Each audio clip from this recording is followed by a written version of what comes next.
In the last Go Again cast, episode 235, Pachow, bonus points by the way if you know that shout out, we looked at some of the top placing Fi lists and compared them and their tech. In doing so, there were some very interesting cards not present, some cards that I had previously thought were pretty strong for Fi, but after the top players did their thing, for them weren't good enough to make the cut. And now, obviously, if the smart minds have collectively come to the conclusion that those slots are better used elsewhere, then there's really no argument. But today, I really wanted to sit down and explore why these particular cards didn't make the cut, and what that can tell us about our deck building and play approach to Fi.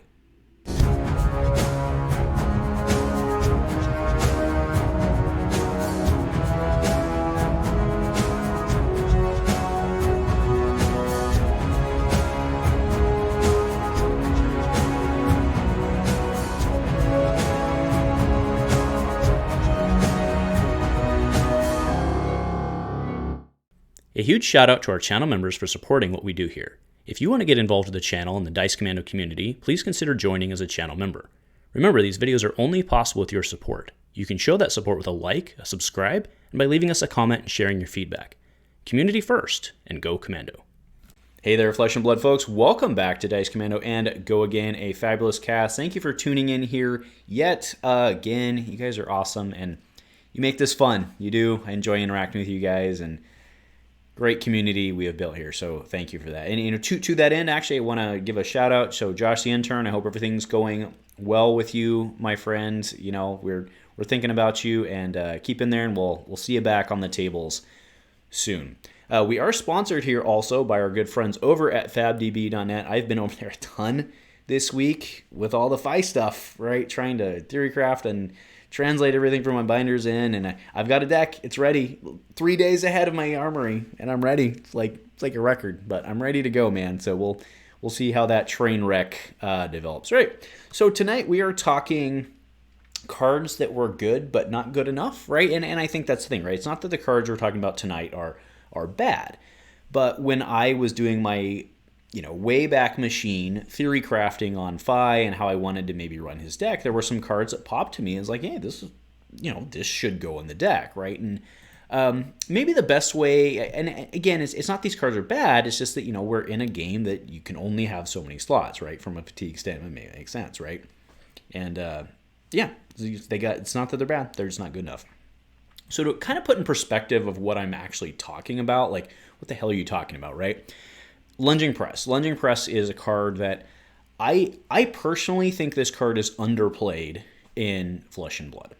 And, I love it I always just play it in Azalea. I think it's a good card. I mean, there's the flick flack thing. So, I mean, again, you're always competing for space. But in Ninja, I think it's a good card, right? It doesn't help your Kodachis, but it helps get over the top. And you've got Mask, and I think it's a good card, and I do think that this card is by and large underplayed across Flesh and Blood, and I was very excited to throw it into my Fi list and help me get those mask hits and stuff like that. But, and to be fair, I came to this conclusion on my own, but I was very excited to see what the big list would be, to see if it was in there, and it's just not present, right? So Fi he just needs to go wider, right? And Lunging Press is one card to add one. Now, that one gives you, like I said, potentially a mask hit, which could potentially be another card, something like that. So there is value in that. Also, it's a blue 0, which helps Kodachis, and this discussion for another cast, but I've come to the conclusion that Searing Everblade is the better option. Like, I think it is. So, no, I think. I'm pretty positive it is, except for in the edge cases. But as I said, that's a whole different cast, and I'll commit to getting on that one, right? But you don't necessarily need it to be a blue 0, right? Is the point. We've seen plenty of Cinderskin Devotion. That was a big topic that we talked about with the block 3.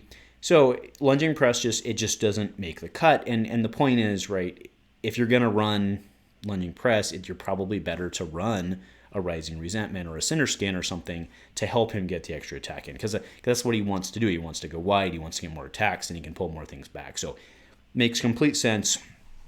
That's why Lunging Press doesn't make the... Again, this is a card I think is very, very good. I think it's underplayed in Flesh and Blood, but it doesn't make the cut in Fi. And I think that's why I wanted to use this as my opening example, is that's kind of how we learn and train our minds into how things actually work, right? Like I said, this was to me, when I first saw Fi and started theory crafting him, this was an auto include.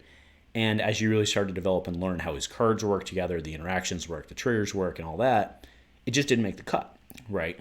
So that's why, like I said, I think this one was a good example. Now, the next card on that one doesn't necessarily, it does the same, it's very similar. So Ancestral Empowerment. It's very, very similar to Lunging Press, but it doesn't follow necessarily the same logic, right? The logic of why Lunging Press, not Lunging Press no good, right? We're not brutes here, but Lunging Press no good because you'd rather have an attack. But Ancestral kind of breaks that mold for a couple of reasons. Now, yes, it's not a blue, but Fi's playing a ton of attack actions, and this one isn't trading a +1 for a card. It's giving you that and a card. So I'll be honest, I'm a little surprised that Ancestral Empowerment is not seeing more play in Fi, because it does give you that access. So the question I have out there to those of you who have clearly gotten more reps in and stuff with me and who don't play it is what, why not, right? What's the learning on why not Ancestral? Maybe it is just a space thing, but I think from again, and I have been playing this, it's actually in the deck that I'm going to be playing in the next couple days. It still seems like it's worth including to me because it can help you get that mass trigger, and this card potentially nets you a card, right? Because remember, when you play it, this card in itself nets you +1 is what this card does. But if you can do it and get the mass trigger, it nets you +1 and a card. That's a better way to say it, right? So I think I'm very surprised that this one hasn't made the cut. So I'd really like to hear why. And maybe I'll find out. Again, I'm slow, right? Sometimes I'm slow. I got other things on my mind, other things to do. So smart kids, let me know why didn't this one make your cut. Last one I want to talk about tonight is Phoenix Form. So this is one of those. Again, when I come out of the gate and I look at stuff, it's a Majestic. It's got him on it. It's a Dracon. Like, it's clearly his card. Like, it's kind of like his. I always go. I'm a tribal guy, right? Let's just own it. I'm a tribal guy. I look and I like to make the theme decks and the tribal decks and what it is. And so it's like, well, of course this is a Fi thing. And I mean, even back when we did the review on this, we weren't crazy people, right? We knew that doing the ultimate on this was going to be probably never going to happen. But realistically, I think what's happened on Phoenix Form is we've seen several deck builds out there that aren't even running a full suite. By that, I mean 3. They're only running, in most cases, 2 Phoenix Forms. And in Blitz, actually, I think there's an argument not Phoenix Forms, sorry. Phoenix Flames, excuse me, you guys. Running 1 Phoenix Flame, which then leads into Phoenix Form. And in Blitz, I think there's actually an argument to only run 1 Phoenix Flame. Anyway, but the point is that if you're not running a full boat, the only thing this is really doing for you is requiring you to get a Phoenix Flame out to make it as good as one of your 0-3s. And in that case, wouldn't you rather run a Lava Vein? Something like that, right? Now, I do want to point out, though, this one does a defend for 3, which is not bad. Because if you don't think you're going to be able to get it to go again, right? You can always just block with it, but that's not really what you're trying to do, right? So again, it's not that this card is bad. I think it's a good card if you can somehow line it up and get the 2. And so maybe this is something that ends up finding its way into sideboards if certain heroes do end up doing well, and the meta changes and all that. But I think that was the learning I had from this card was like I had to go back and I'm running 1. Maybe, just because of the changes I made. I put in Snatch because of Archer's learnings. Thank you, Archer. But either way, I can't remember if I'm running 1 or 0 in the deck. But this again was kind of a good example of how we can go look and learn. It's like, okay, this was a card that I thought should go in. I didn't expect it to give me the ultimate, but I still expected it to be a 0-3, go again. But if you really start looking at it and how, if you play the pure tribal, which is like the 3 and then the Inflames and the so Flame Call Awakening. Yeah, Inflames is the other one, which I am kind of souring on Inflame as well. So again, you look at the tribal and it's like, oh, this seems like really smart, but then you actually start to look functionally like how the deck can get optimized, and something like this, there's just better stuff, right? And that's realistically what it came to on this particular one was I'd rather end with a snatch, even if it's not a 5-link Fi or whatever. Even if it's not a 5-link Fi, I'd still rather hit on this. And sure, if you can pull off the dream play in Imagination Land where you get 3 Phoenix Flames out, this is awesome. But you have to remember, you basically have to have, not basically, you almost certainly have to have a Phoenix Flame like in Arsenal to do that.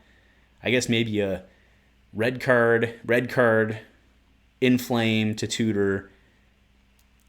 No, sorry, you do a red. So Rise the Ashes. Well, no, because you'd want to get. Yeah, there you could do. You could get them from the drink. So you could Rise the Ashes into a Flame Call, into an Inflame, and then boom, boom, boom, and Phoenix Form. Did I do that right? Again, it's doable. It's absolutely doable. It's just too hard, right? So anyway, into the conclusion, Phoenix Form. No, which is too bad because it's a really pretty foil. So we opened one of those and pretty foil. But anyway, I really thought that it was interesting going back and look at those decks at what, not only what was there and what they weren't playing, but what they weren't versus what I thought was going to be good and how I could really learn from that. And just wanted to sit and share it with you guys. So, let me know what you guys think. Again, Ancestral Empowerment. I still think that one's worth playing. So I'm curious why not. So let me know, right? For those guys out there, teach me, educate us, and help us all learn as a community. So anyway, that'll do it tonight, folks. Thanks for tuning in and shooting the breeze and talking Fi with me yet again. It's been very Fi heavy the last couple weeks, I know, but I like the guy. And you know what? It's my channel. I can cry if I want to. So anyway, folks, thanks for tuning in, and go Commando.